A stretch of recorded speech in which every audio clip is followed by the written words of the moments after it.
Mas essa questão não é fake news, né, Henrique? Por exemplo, o grande problema que eu acho. O Lula ir na Globo News, tô falando ir na Globo News, não é um problema em si. A Globo é o maior grupo de comunicação no Brasil ainda hoje.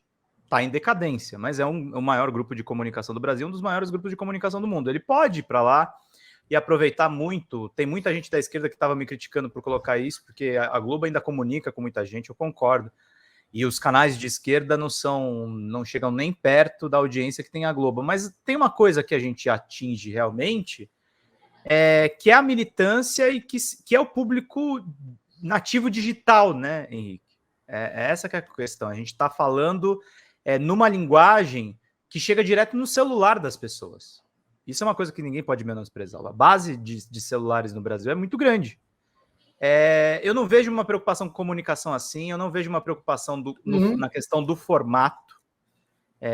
A gente no YouTube tem um formato, tem a questão do TikTok, tem a questão do Quai, tem alguns comunicadores que estão ampliando as suas redes nessas outras comunicações. Eu dou o próprio exemplo do Rony, o Carlito tem feito algumas coisas aqui comigo e com outras pessoas.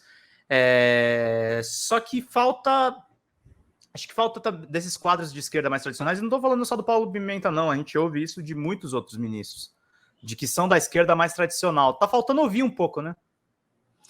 Cara, enfim, é uma galera que não... Eles se elegeram nos moldes antigos, nos moldes padrão de eleição, né? Se elegeram nos moldes antigos, eles não dialogam, acham que é assim que funciona, mas não é. E eu tenho que dar o braço a torcer sobre a perspectiva da genialidade do Carluxo, tá? Eu não tô aqui, eu odeio o Carluxo, só para ficar claro, mas a gente precisa estudar o inimigo. E ele sabe fazer. Assim como, por exemplo, você pode até alegar que os métodos que o Janones possui não são métodos éticos. Bastante éticos, mas são métodos que funcionam. Ele sabe falar com as massas. E a gente tem que lembrar o seguinte, que, na boa, algumas figuras foram fundamentais para que a gente derrotasse esse fascismo. E a gente está falando do fato de, Pedro, eu e você, neste momento, se o Bozo tivesse ganhado, a gente já teria que estar em um asilo. Isso é fato, tá? Sim. A gente já teria que estar procurando um outro país para morar. Agora, se não fosse a ajuda que a Simone Tebet deu, se não fosse o Alexandre de Moraes, e se não fosse o Janones, porque quem calou a boca do Nicolas com uma trozoba foi o Janones, tá? Foi o Janones que calou o Nicolas, foi o Janones que calou o Carluxo, foi o Janones que fez a galera pedir arrego. Porque eles estavam espalhando coisas absurdas. Eu lembro que a última foi lá o Lula satanista. E foi ali que o Janones interviu. E isso aí, cara, pode parecer bobeira para cada um aqui, mas para minha tia não é. Para o meu vizinho não é. Era tudo que eles queriam. Eles só precisavam da fake news. Não importa de quem fosse. Eles não querem nunca saber a verdade. Eles querem espalhar fake news. E eles têm uma máquina de disseminar esse tipo de coisa. Então, a gente precisa de ter uma máquina para disseminar o orgulho nosso. O nosso orgulho. Dizer, olha o que estamos fazendo, o Brasil é grandioso, nós vamos receber mais dinheiro agora, vamos progredir, a China nos imitou com a Rota da Seda. Sabe, é esse tipo de coisa pequena, curta, que tem que ser espalhado o tempo inteiro para que a gente possa continuar espalhando nosso grupo de Zap, nosso grupo do Telegram também, fazer da mesma maneira. A gente precisa de estar armado. A gente precisa de dizer o quão importante. A gente precisa de que alguém faça, que o governo faça vídeos de 1, 2 minutos, explicando claramente para o cidadão comum que a Lei Rouanet vai gerar dinheiro para ele, que na verdade é o que importa. Na verdade, o que importa é isso. O que a esquerda deixa de entender é que, para o cidadão comum, que é a maioria do povo, o que importa é a comida na mesa. O que importa é a comida no prato. E muitas das vezes a esquerda está mais interessada em lidar com pautas identitárias, que é importante, óbvio, mas atinge um grupo muito pequeno e causa um certo rancor ao outro grupo que não está interessado nisso. Está interessado em comida na mesa. Então, se você começa a espalhar, principalmente, claro que as pautas identitárias são importantes, mas se você foca principalmente no tipo, Lei Rouanet vai dar emprego para você, porque o artista tem um projeto e ele tem que contratar quem vai carregar o caminhão, o caminhoneiro, quem vai fazer o roteiro, quem vai... Enfim, essas coisas têm que ficar esmiuçadas. Olha o quanto que pode se gerar de dinheiro. Isso é comida no prato? Olha o quanto emprestar dinheiro para outros países, obrigando eles a contratar brasileiros. Eles vão contratar brasileiros. Eles vão ter que contratar nossas empresas. Contratar nossas empresas é emprego. E isso o governo não está sabendo fazer. Isso é triste. É triste porque eu vejo a sua cara de desespero porque é a mesma da minha. Porque você trabalha com essa merda. Você está vendo isso. Você viu isso, Pedro.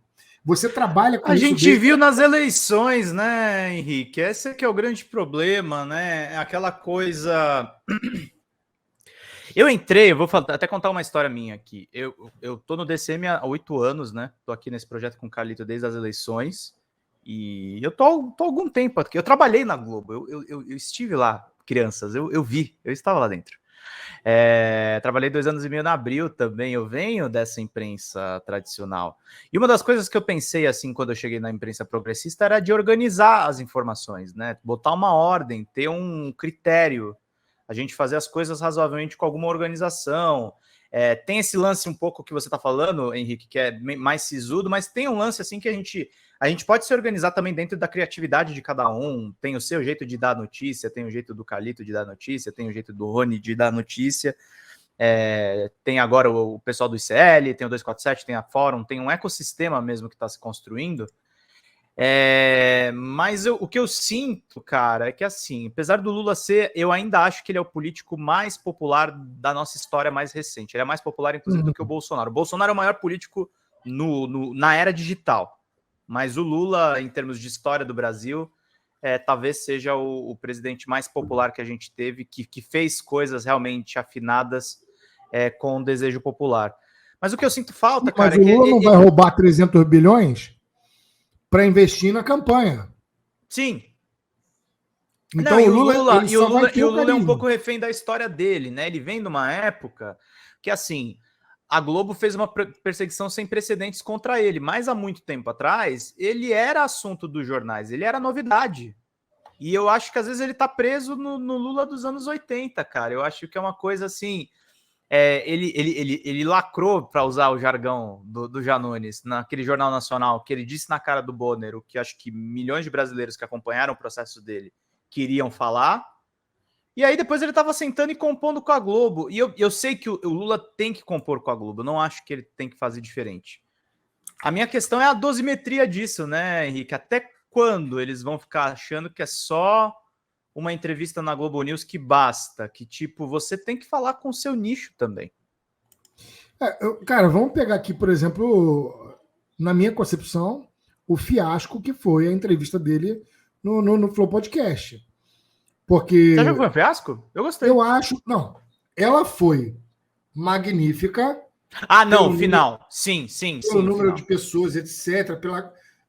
Mas foi um fiasco no quesito do tipo, caralho, velho, como é que tu tá com uma audiência lá no pico, sim, podendo aproveitar agora que a bolha foi furada, você tá falando com outro grupo, podendo falar o mesmo que ele usou para falar lá no Podpah, e ao horário tem que ir embora. Porra, isso para mim foi uma burrice, cara. Isso para mim foi uma falta de feeling, do tipo, ei, o público tá aí, cara, o público tá te vendo. É porque o Lula é um cara mais antigo, ele entende o grito das pessoas no auditório, mas ele não entende o número das pessoas numa live, que equivale à mesma coisa. Ele não consegue enxergar isso, entende?